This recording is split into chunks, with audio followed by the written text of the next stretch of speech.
U.S. President Joe Biden flew out of Washington on Thursday, heading for India and the G20 Summit. He'll make a basic pitch that the U.S. is prepared to help developing nations expand their infrastructure and do a better job of it than China. China has been helping developing nations through its Belt and Road Initiative, but some nations have complained about the terms of the loans involved and the high interest payments when it's time to repay them.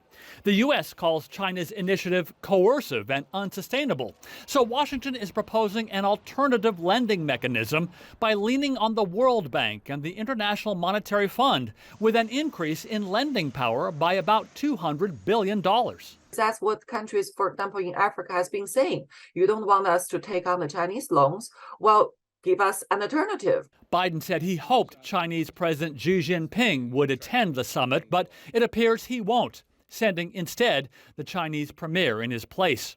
But analysts think Xi is not so much brushing off Biden, but brushing off host nation India's Narendra Modi. India and China are increasingly at odds over territorial disputes along their shared border. Seeing these maps, seeing these claims being made of territory that China believes historically have been part of, some of the kingdoms that they've absorbed over the years, that's very worrisome. And frankly, it's surprising too that some of China's biggest provocations have come right around the time that they have major summits with India.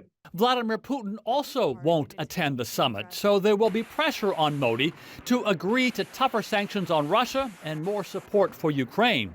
But Modi is walking a fine line, showing support for Biden in this lavish visit to Washington in June, but also supporting Putin. When an endgame starts to come together, Prime Minister Modi is one of the few that can speak to all the world leaders that are basically going to have to agree to the outline of what an agreement looks like when we're ready to finally end this thing.